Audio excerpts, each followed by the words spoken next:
Hello students, welcome to Literature World. Today we will read chapter 2, part 2. The policy of apartheid created a deep and lasting wound in my country and my people. रंग भेद की जो नीति है उसने मेरे देश के लोगों और मेरे देश को बहुत गहरा घाव दिया है. All of us will spend many years, if not generations, recovering from that profound hurt. हम सभी को चाहे भले ही पीढ़ियाँ ना लगे, बहुत साल फिर भी लग जाएंगे. जो घाव हमने अपने देश के लोगों को दिया है वो भरने में चाहे पीढ़ियाँ ना गुजरें, लेकिन शायद कुछ साल उसके अंदर ज़रूर लग जाएंगे जिससे हमारे देश के लोगों के घाव भर सकें.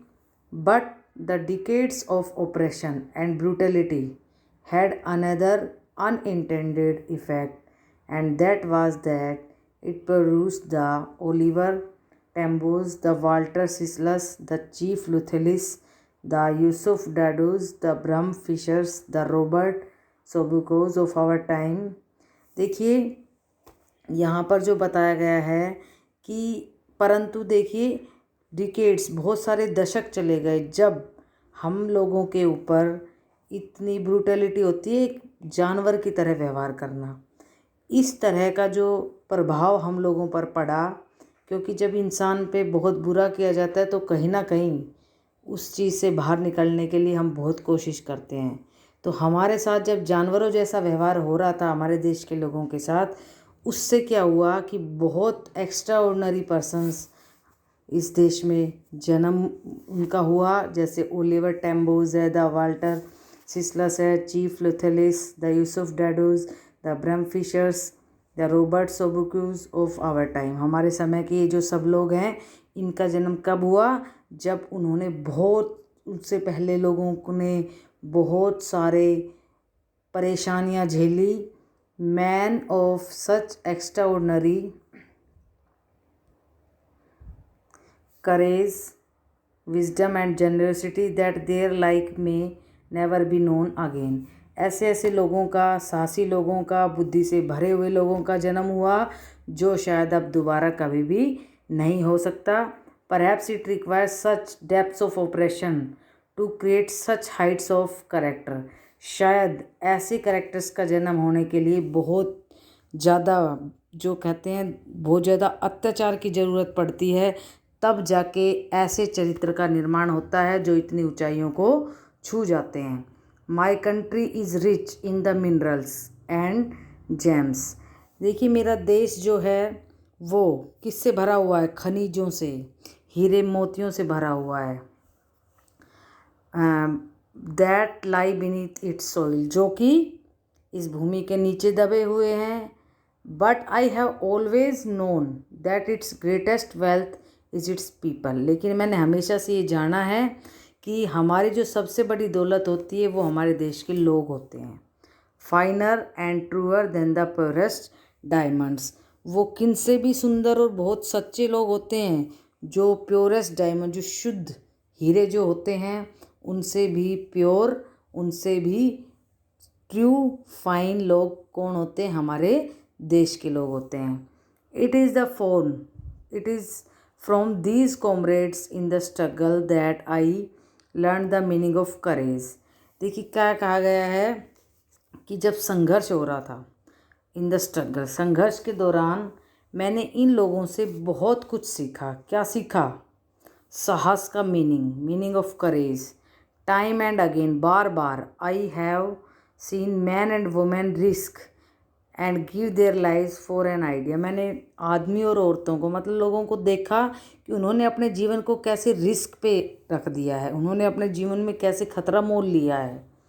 आई have seen man stand up to attacks and torture without breaking, showing a strength and resilience that defies the imagination. और मैंने क्या देखा कि लोग खड़े हैं, आक्रमण उनके ऊपर हो रहा है, उन आक्रमणों को वो झेल रहे हैं बिना झुके हुए. कोई मतलब टॉर्चर हो रहा है बिना टूटे हुए, मतलब टॉर्चर हो रहा है उसको सहन कर रहे हैं। शोइंग ए स्ट्रेंथ, अपनी पावर दिखा रहे हैं कि हम कितने पावरफुल हैं, हमारे साथ कुछ भी करोगे हम झुकेंगे नहीं। एंड रिसाइलेंस मीन्स दृढ़ता, और दृढ़ता उन्होंने दिखाई दैट डिफाइज द इमेजिनेशन, जो कि मतलब ये सारी चीज़ों का उनकी ताकत, उनकी दृढ़ता, उनके ऊपर अगर हमले हो रहे हैं, किसी तरह का भी बुरा उनके साथ व्यवहार किया जा रहा है, वो बिना झुके हुए कैसे वो कर रहे हैं, प्रदर्शन कर रहे हैं, ऐसा कर रहे हैं जिसकी हम शायद कल्पना भी नहीं कर सकते हैं। I learn that courage was not the absence of fear, और मैंने क्या सीखा कि करेज का मतलब ये नहीं है कि एब्सेंस ऑफ फियर, कि साहसी व्यक्ति वो है जिसको किसी चीज़ का डर ही नहीं है, but the triumph over it, बल्कि साहसी व्यक्ति कौन है, जो इस डर पर विजय प्राप्त कर ले। एक आदमी कह देता है कि मैं तो किसी से नहीं डरता, वो अलग चीज़ है। दूसरा कहता है कि मैं इस चीज़ से डरता था लेकिन अब नहीं डरता, तो दोनों अलग अलग चीज़ें हैं। तो साहसी व्यक्ति वो होता है जो किसी डर पे विजय प्राप्त कर ले, ना कि वो कि मैं किसी से नहीं डरता। The brave man is not he who does not feel afraid, बहादुर व्यक्ति वो नहीं है जो कि डरता नहीं है, बट ही बल्कि वह हु कॉन्क्वेस्ट दैट फियर, जो कि उस डर पर विजय प्राप्त कर ले। कॉन्क्वेस्ट माने जीतना। No one is born hating another person because of the colour of his skin और हिज बैकग्राउंड और हिज रिलीजन, कोई भी व्यक्ति का जब जन्म होता है तो वो जन्म से ही एक दूसरे से थोड़ी घृणा करता है, उसके कलर, स्किन जो भी है, उसके शरीर का रंग, उसका धर्म कौन सा है, उसकी क्या कास्ट है, मतलब ये सारी चीज़ों से वो जन्म से ही नहीं सीख के आता। People must learn to hate, and if they can learn to hate they can be taught to love, for love comes more naturally to the human heart than its opposite. अब यहाँ पर क्या बताया गया है कि आदमी को जब कोई भी जन्म होता है, जन्म से नहीं सीखता, उसको यदि घृणा करनी सिखाई जा सकती है, भाई उसको नफ़रत करनी सिखाई जाती है, तभी तो एक दूसरे से नफ़रत की जाती है। यदि उसे नफ़रत करनी सिखाई जाती है तो उसे प्यार करना भी सिखाया जाता है, क्योंकि प्यार तो नेचुरली एक ह्यूमन हार्ट में आ सकता है बजाय इसके कि नफ़रत से। तो लोगों को नफ़रत की बजाय प्यार ही क्यों ना करना सिखाया जाए। Even in the grimmest times in prison, जो जेल में जो सबसे बुरा जो समय होता है, बुरा समय मतलब वो गंभीर समय, जिस टाइम उनको यातनाएं दी जा रही थी लोगों को, व्हेन माई कॉमरेड्स, मेरे साथी, and I were push to our limits, सारी लिमिट्स क्रॉस कर दी गई हमें, मतलब हमारे साथ जो या हमें जो ऐसी यातनाएं दी गई जिसे हम सहन नहीं कर पा रहे थे, इस तरह जो जेल में जो व्यवहार किया जाता है उस तरह का। I would see A glimmer of humanity, तो उस समय भी मुझे एक मानवता की झलक दिखाई दी, ग्लिमर होती है झलक, in one of the guards, जो वहाँ गार्ड लगे हुए थे उनमें से एक गार्ड में कहीं ना कहीं मानवता झलक रही थी, perhaps just for a second, चाहे वो केवल एक सेकंड के लिए ही क्यों ना थी, but it was enough to reassure me and keep me going, लेकिन ये मेरे लिए काफ़ी था कि मुझे ये लग रहा था कि हाँ भाई कोई तो है यहाँ पर, कोई अच्छा व्यक्ति। Man's goodness is a flame, आदमी की अच्छाई एक लो की तरह होती है, दैट कैन बी हिडन, जिसे छुपाया तो जा सकता है, बट नेवर एक्सटिंग्विश्ड, लेकिन उसे कभी भी बुझाया नहीं जा सकता। मतलब आदमी की अच्छाई कहीं ना कहीं सामने आ ही जाती है, चाहे वो अपने आप को कितना भी छुपाने की कोशिश कर ले। In life every man has twin obligation, जीवन में हर आदमी की दो ऑब्लिगेशंस होती हैं। ऑब्लिगेशंस क्या होता है, हमारी जो ड्यूटी होती है, हमारे जो कर्तव्य होते हैं। Obligation to his family, to his parents, to his wife and children, अपने परिवार के प्रति, अपने माता पिता के प्रति, वाइफ के प्रति, बच्चों के प्रति, and he has an obligation to his people, his community, his country, और दूसरा कर्तव्य अपने लोगों के लिए, अपने समुदाय के लिए, अपने देश के लिए। दो ऑब्लिगेशन हो गई, एक परिवार के प्रति, एक देश के प्रति। In a civil and human society Each man is able to fulfill those obligations according to his own inclination and abilities. देखिए यहाँ पर क्या बताया गया है कि हर आदमी जो है is able to fulfil those obligation, इस योग्य होता है कि वो इन कर्तव्यों का पालन कर सके अकॉर्डिंग टू हिज ओवन, ये है इंक्लिनेशन, मतलब अपनी खुद की प्रवृत्ति के अकॉर्डिंग, एंड एबिलिटीज़ अपनी योग्यता के अकॉर्डिंग, मतलब हर आदमी इनको पूरा कर सकता है इन कर्तव्यों को। But in a country like South Africa, लेकिन साउथ अफ्रीका जैसे देश में it was almost impossible for a man of my birth and colour to fulfil both of those obligation. लेकिन साउथ अफ्रीका देश जैसे देश में मेरे जैसे आदमी के लिए, मतलब एक आदमी के लिए, जैसे कि मान लो मेरा जिस समय जन्म हुआ और मेरा जो रंग है मीन्स में ब्लैक था, तो ऐसे आदमी के लिए इन ऑब्लिगेशंस को पूरा करना बहुत ही इम्पॉसिबल था। In South Africa a man of colour who attempted to live as a human being was punished and isolated. South Africa जैसे देश में एक आदमी जो रंग भेद से पूरी तरह से वो है ग्रसित, अगर वो एक ह्यूमन बीइंग की तरह रहना चाहता है तो उसे क्या कर दिया जाता था, उसे सजा दी जाती थी और उसे अकेला छोड़ दिया जाता था, अकेला कहीं डाल देते थे। In South Africa a man who try to fulfil his duty to his people was inevitably ripped from his family. यदि कोई व्यक्ति अपना कर्तव्य निभाता है अपने देश के लोगों के लिए तो उसे उसके परिवार से दूर कर दिया जाता था, एंड हिज होम, उसके घर से, and was forced to live a life apart, a twilight existence of secrecy and rebellion. उसे बिल्कुल अपने घर परिवार हर जगह से अलग कर दिया जाता था और एक अलग जीवन जीने के लिए मजबूर कर दिया जाता था। I did not in the beginning choose to place my people above my family.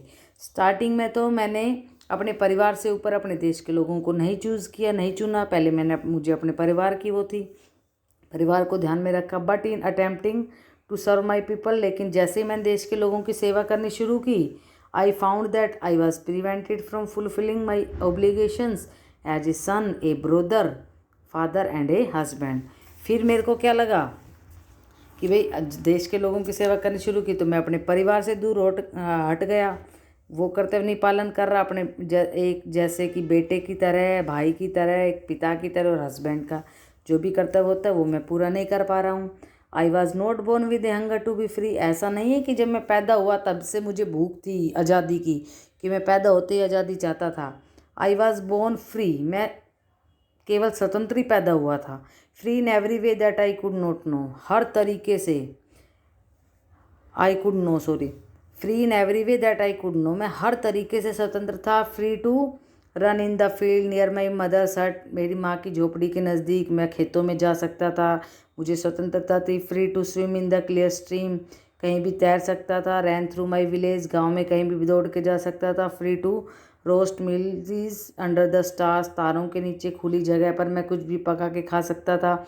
And ride the broad backs of slow moving bulls, और बुल जो बैल होते हैं उनके पीठ के ऊपर बैठ के मैं सवारी भी कर सकता था।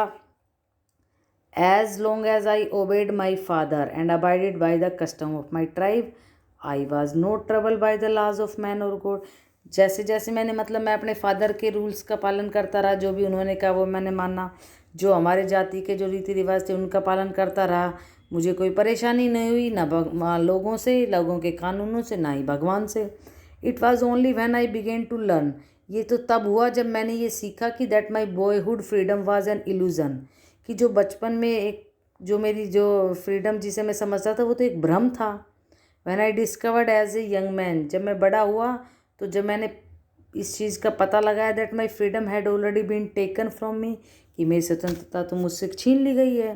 That I began to hunger for it, तब मुझे भूख, मतलब हंगर फॉर इट, स्वतंत्रता की भूख की, मतलब जब मैंने जाना कि मुझे स्वतंत्रता चाहिए, डिसाइड किया। At first as a student, सबसे पहले तो एक विद्यार्थी होने के नाते, I wanted freedom only for myself, मुझे अपने लिए आज़ादी चाहिए थी। The transitory freedom of being able to stay out at night, कि रात को कुछ देर के लिए जो आज़ादी होती है घर से बाहर रहने की, जैसे दोस्तों के साथ बाहर रह गए, अभी पेरेंट्स नहीं जाने देते, लेकिन कोई भी आप लोग भी है तो आप भी आज के समय में यही समझ रहे हो कि काश कि हमें आज़ादी मिले, हम अपने दोस्तों के साथ थोड़ा रात को बाहर घूमें, उनके घर जाएं, लेकिन वो आज़ादी नहीं, ऐसा ही से लग रहा था। Read what I please and go where I chose, मैं जो चाहूँ वो पढ़ूँ और जहाँ जाना चाहूँ वहाँ जाऊँ, इस चीज़ की मुझे आज़ादी चाहिए थी। Later as a young man in Johannesburg, और फिर एज ए यंग मैन जब मैं जोन्सबर्ग में थोड़ा बड़ा हुआ, तो जगह है Johannesburg. I yearn for the basic and honourable freedom of achieving my potential, मुझे लगा कि मेरे अंदर जो क्षमता है, जो मैं कर सकता हूँ, मुझे वो उस चीज़ की आज़ादी चाहिए, जो चाहे वो करूँ। ऑफ अर्निंग माई कीप, अपने पैसे कमा सकूँ। ऑफ मैरिंग, शादी कर सकूँ। एंड हैविंग ए फैमिली, और एक परिवार बना सकूँ। The freedom not to be obstructed in a lawful life, एक ऐसी फ्रीडम जो कि मेरे जीवन में कहीं रुकावट पैदा ना कर सके। But then I slowly saw that not only was I not free, but my brothers and sisters were not free. तब मैंने धीरे धीरे ये देखा कि मैं ही केवल ऐसा नहीं था जिसकी आज़ादी छीन ली गई है, बल्कि और भी ऐसे मेरे भाई और बहन थे वो आज़ाद नहीं थे। आई सा that it was not just my freedom that was curtailed, मैंने ये देखा कि ये केवल मैं ही नहीं था कि जिसकी आज़ादी छीन ली गई हो। छीन ली गई का मतलब क्या है, यहाँ पर प्रतिबंध लगा देना कि ये नहीं करना, वो नहीं करना। But the freedom of everyone who looked like I did, जो मेरे जैसा दिख रहा था उस हर एक की फ्रीडम भी उस पर भी प्रतिबंध लगा दिया गया था। That is when I joined the African national Congress, फिर मैंने अफ्रीकन नेशनल कांग्रेस को ज्वाइन किया। And that is when the hunger for my own freedom became the greater hunger for the freedom of my people. फिर देखिए क्या होता है, फिर उसने क्या कहा कि केवल मेरे लिए ही नहीं, मैं जैसे ही अफ्रीकन नेशनल कांग्रेस में शामिल हुआ उस समय मुझे अपनी आज़ादी और मेरे लोगों की आज़ादी, सबकी आज़ादी एक बहुत बड़ी एक हंगर बन गई मेरे लिए। It was the desire for the freedom of my people to live their life with dignity and self respect that animated my life. अब देखिए एक ऐसी डिज़ायर थी आज़ादी के लिए अपने देश के लोगों के लिए कि वो शान से जिएं, उनकी भी एक सेल्फ रिस्पेक्ट हो। दैट एनिमेटेड माई लाइफ, जिसने मेरे जीवन को बदल दिया। That transformed a frightened young man into a bold one, जिससे मैं क्या हो गया, मुझे अपनी और अपने देश के लोगों की आज़ादी चाहिए थी, जिससे मैं चेंज हो गया, एक डरे हुए यंग मैन से मैं बोल्ड बन गया।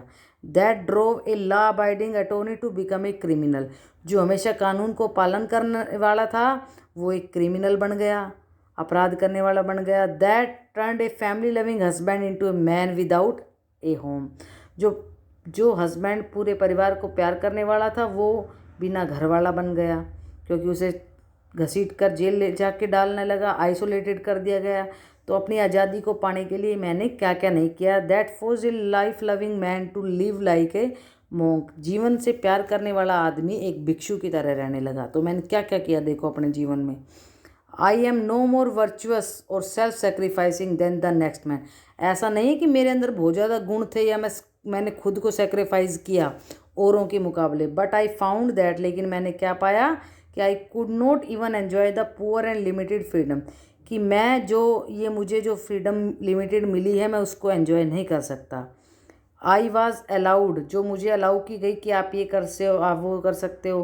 When I knew my people were not free, जब मुझे ये पता चला कि ये फ्रीडम तो केवल मुझे ही दी गई है और मेरे देश के लोग हैं उन्हें तो ये आज़ादी मिली नहीं, तो इसलिए मैं उनको एंजॉय नहीं कर सकता।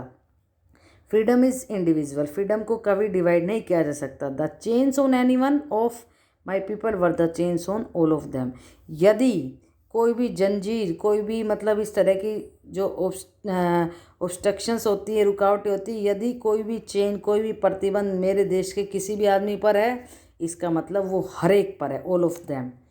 The chains on all of my people were the chains on me, यदि मेरे देश के लोगों पर कोई भी प्रतिबंध है तो समझ लो वो मेरे ऊपर भी है, मतलब मैं अकेला उसको एंजॉय नहीं कर सकता। I knew that the oppressed must be liberated just as surely as the oppressor, मैं जानता था कि जैसे कोई दमन करने वाला होता है उसको भी वैसे ही आज़ाद करना जरूरी होता है जैसे कि किसी पीड़ित को आज़ाद किया जाता है। एक तो दमन करने वाला और एक जिस पे दमन हो रहा है, दोनों को आज़ाद करना जरूरी है। A man who takes away another man's freedom is a prison of hatred. एक व्यक्ति जो दूसरे की आज़ादी को छीनता है वो खुद ही अपनी नफ़रत का कैदी हो जाता है। He is locked behind the bars of prejudice and narrow mindedness.